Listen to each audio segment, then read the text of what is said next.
Wasn't it you who invited me? The Nihility characters. The units that, well, I usually say something small about each path, but this is the biggest hodgepodge of archetypes out of all of them. We got dots, debuffers, slows, whatever the hell Acheron is. Nihility really is far more than just the opposite of harmony. And this means that the preamble will be a bit longer than normal, as there is some additional criteria to cover. If you don't care and just want to see the list, then skip to this time. So this is the first list where we are comparing units who do very different things. And from what I've seen with other lists, a lot of people can understandably get confused as to how it's possible to rate one unit over the other when they fill completely different roles for an account. This is where the criteria is the most strictly adhered to. We are looking at how a unit overall contributes to an account. This does not mean how well they perform in their niche, but rather how worth that niche is going for in comparison to other options. Of course, this is a pretty anti-fun way to look at things, since in the end you really should just pick your favorites, but when ranking units purely from a usefulness perspective, it's the way to look at things that makes the most sense. With all that being said, let's get on with the rankings. Great! Let me get warmed up.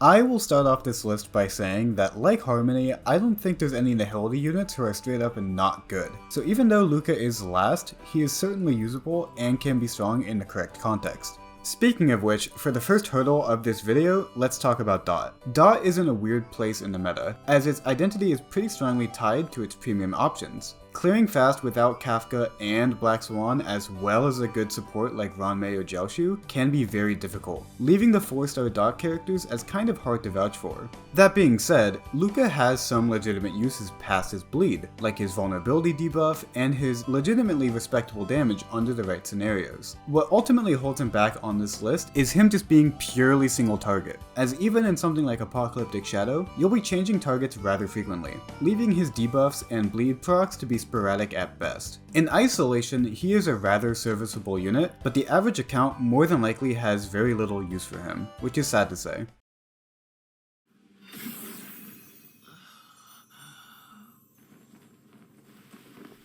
I think Welt is probably the most difficult character to rank in all of Honkai Star Rail, so if you disagree with him being this low, hey, that's on me, my bad. He has some specific niches with his AoE slows, with his ability to interrupt attack chains from enemies giving him some legitimate uses as a secondary or even primary sustain. The problem is that he is just not excellent at what he needs to be excellent at. Slows are great for surviving, but they don't make you clear faster. Hell, they might even make you clear slower since you aren't getting hit for energy. His damage buffs are worse than Pela's, while he remains more SP hungry, leaving him to be practically never the best option as a damage amplifier. And while Welt Sustain is seriously very fun, I am doubtful that it can remain as a viable playstyle as the new enemies continue to get faster, bulkier, and more damaging. And even then, I don't think it's that viable of a playstyle to go for anyone besides the most hardcore of Welt or Acheron enjoyers, as it's way too high risk, high reward for casual clears. Welt, overall, is a very fun unit with a niche that is just not too coveted for. Sorry, Mr. Yang. I have one thing to say. Sampo never lets friends who've helped him come to harm. Our second Dot character, which means that a lot of what I said about Luka already applies to him. He is rather thoroughly outclassed by Black Swan, which means that his role as a unit is to be eventually replaced, as this is his only real niche as a unit, rather than someone like Pela who is also ultimately replaceable, but is universal enough to remain relevant in spite of that. Instead, his debuffs being purely Dot related makes his roles in teams rather strict, and as HP inflation continues to rise in endgame content, older units with better counterparts will only be more difficult to use over time, unfortunately. The main thing Sampo has over Luka is his AoE hitting ability, but other than that, he really is not that powerful. I debated putting him under Welt, but ultimately, Sampo is outclassed by a 5-star, while Welt is outclassed by a 4-star. In the end, both are difficult to clear fast with, but at least he fills a hole for the average account that wants to run a Dot team better than Welt does for his respective role. What's up, guys? Little Gray here. We come to the scariest? The last of our 4-star daughters, thank God, because I am running out of things to say about them. At high Eidolons, Sampo and Guinaifen are mostly interchangeable on dot teams, mostly just coming down to the enemy weaknesses or innate resistances. But what makes Guinaifen stronger is her utility past dot teams. Her general vulnerability debuff makes her useful in any team that appreciates them, which is mostly just Acheron and maybe Ratio. But Ratio is usually fine with just one debuffer, which is usually Pela, Silverwolf, or Jiaoqiu, so I wouldn't really call her great or necessary there. Her main issue is just that her debuffs are not as potent and spammable as Pela's, which is also a problem as she enjoys consuming more SP than her. And also, her debuffs take some time to ramp up to maximum potency, which can be kind of annoying. Oh, also, this has nothing to do with her ranking, but did you ever notice that she ignites the dynamite with her skill using her boot? Man, I wish I had an actual reason to use her since I just love her animations. But nope, her exploding dogs were not meant for me. As for missions, I can do this in my sleep. Okay, gloves are off everyone. We've reached the real contentious rankings on this list. Other than my preservation ranking, from here on are probably my most controversial takes, so to preface, if you disagree, that's totally fine. Nothing is subjective in this game, and I won't claim to be right about absolutely everything. This is just how I see the meta from my perspective. Cool? Cool. Anyway, Silverwolf is mid as hell. While she has a lot of strengths, the amount of caveats in her kit are difficult to compensate for. For one, her implant is random-ish. Yes, you can run mono quantum, but until we have a better quantum carry than Seele or Qingque, that's not too meta-defining. Other than that, a bad implant can ruin a run, which yes, you can just reset over and over again, but I'd still count it as a negative just due to how many times you implant in a given fight. Speaking of which, she is rather SP hungry for a support. Like Luka, being purely single target means that she has to reset up her debuffs every time you switch targets, which can get very expensive, even in Apocalyptic Shadow.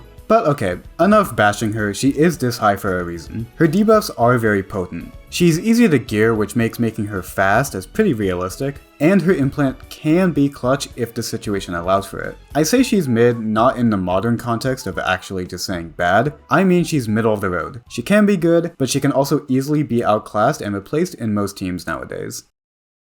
Wasn't it you who invited me?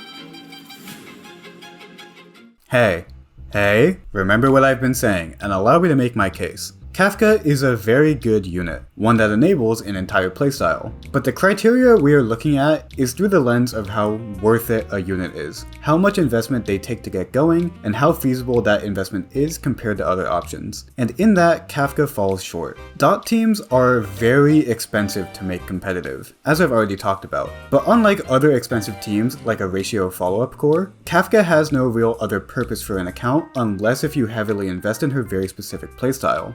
Investing in her means not investing in other universal options for your account, and if you try to run her with just 4 stars, it's rough. As a carry with investment, she's great. The lifeblood of Dot, able to brute force any and all content in the game, with the same strength in terms of gearing that I gave Boot Hill credit for in my Hunt video. And I can even agree to the argument that she is worth that investment, as once she gets to that level, she really is one of the most universal carries in this entire game. However, another aspect that's weird about this list is that we are suddenly talking about a carry rather than a debuffer, meaning that she is way more likely to be power crept compared to the people above her. This then further puts into question how worth it her investment is. I mean, we have 2 premium dot characters in the entire game. That's a very low sample size to say that she will always be essential. While her kit is rather future-proof in concept, as much of her damage is how she can provide utility to her dot teammates, the fact is, she is not as inherently useful for an account compared to a universal support. She requires her own investment to be useful, rather than being that investment. If this was a tier list about damage dealers, she would likely place pretty high, but she is competing against investment options that are just generally better for an account, even if, within their respective roles, they are weaker units than Kafka is for her role. Now, alternatively, I can see the opinion that Kafka is less of a carry and more of a dot support, or enabler, and that she should be judged on how well she makes dot carries work. The problem with that right now is just that there are not enough dot carries in the game for that title to really have much for an account. Imagine if you had a support that only worked well with one character, and if you didn't have that character, then that support would be middling at best. That would be a pretty bad support, right? To clarify, that's not exactly how I see Kafka, but it hopefully contextualizes how I prefer this low. If a new player asks you, is Kafka good? You probably wouldn't immediately say yes, but rather, well, do you want to invest in dot? Which is enough of a distinction alone in my book to warrant placing her here.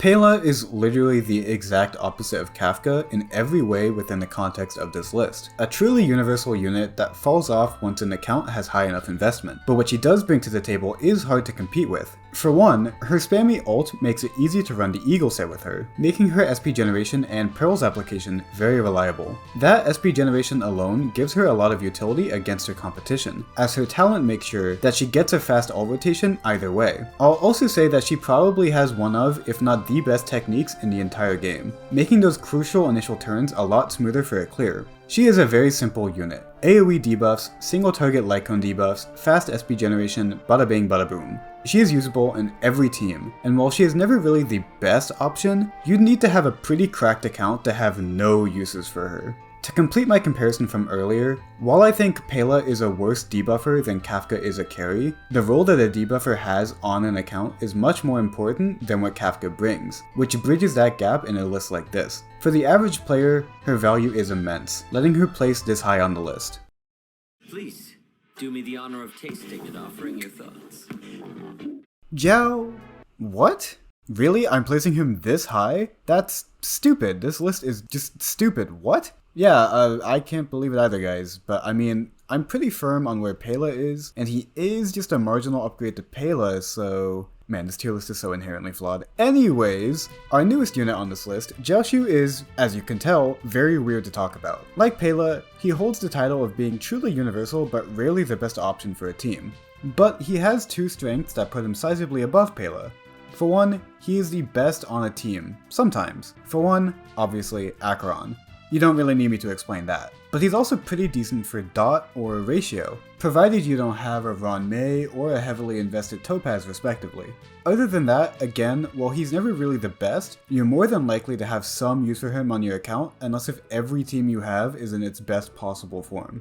He's got that whole horse vibe, you know? Always number 2. Which is a pretty good place to be, all things considered. Besides this, his other noticeable strength is in his debuff application. In exchange for the occasional skill point, he is able to keep his field up permanently, meaning that not only are his debuffs permanent, but they are instantly applied to new enemy spawns, which even includes new waves in Memory of Chaos. This alone makes him a very good support in Pure Fiction, even past his Acheron niche. So yeah, he's a pretty hard unit to quantify, as his numbers don't tell the whole story as to how good he is for an account. Is he worth pulling? More than Silverwolf for sure, and I'd say on average he's more useful for an account than Kafka. Man, 3rd place is very weird for him, but I guess that's just where we are. What are you afraid of? Okay, so I was lying earlier about Welt. Black Swan is actually the most difficult unit to rate in this game. I swear to god, I have gone back and forth so much on where to place her and Kafka, but I feel pretty good about where I have them both now. Black Swan is similar to Kafka in that she wants another unit to be truly valuable, with that unit being Kafka. She is the ultimate dot DPS, which couples well with Kafka being the ultimate dot enabler. In this, she would initially be placed right next to Kafka, if she had that same moniker as an expensive unit that needs extra considerations to be truly useful. But what makes Black Swan rank so much higher than Kafka is her additional account utility. On top of this, her traces make her Arcana stacking particularly insane in Pure Fiction, giving her a similar role to Jiaoqiu, with worse debuffs in exchange for higher damage. This is essentially how her value is calculated. She gains essentially all of the value I gave Kafka as a unit who is highly reliant on additional utility, while also gaining points for what she can do outside of Kafka. This additional utility, in my eyes, lets her place higher than Pela and Jiaoqiu. Either way, dusk's reign, it too shall fall. I feel like in my other videos, even if I said yeah duh to the #1 spot, a sizable amount of people still disagree, like with Ron, May, and Robin. But I mean, come on, this is probably the easiest place to put anyone in all of these videos. Acheron is the poster child of the new age of carries during the 2.x patches, boasting insanely high damage in both AoE and single target scenarios. Having a trend support with good 4-star supports like Pela and Guinaifen means that she has a very good baseline of strength for the average account, which goes higher with the more Pearl-like cones you have across your two supports. With the comments about Kafka being ranked lower as her priority as a carry is lesser than that of a support, it is then even crazier that Acheron has easily secured this top spot even with that carry burden.